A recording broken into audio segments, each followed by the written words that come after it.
Transportation Secretary Sean Duffy is warning air travelers to brace for worsening delays if the government shutdown continues. Yeah, so here we are now in week 3, and across the country, federal workers who keep the sky safe are feeling the strain. KHOU 11's Jalissa Garza live at Bush Airport this morning. Jalissa, how are things looking right now?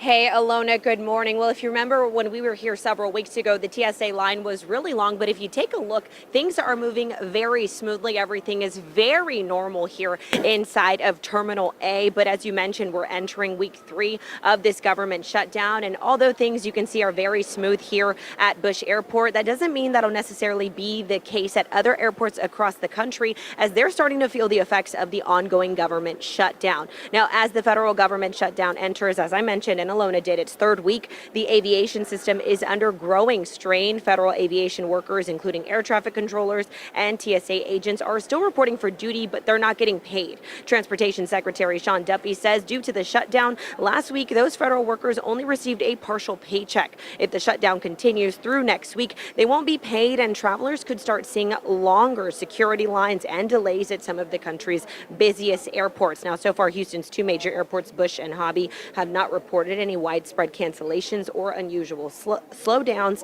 but other major hubs are beginning to feel those ripple effects. You're allowing outside stress to work its way into the control room.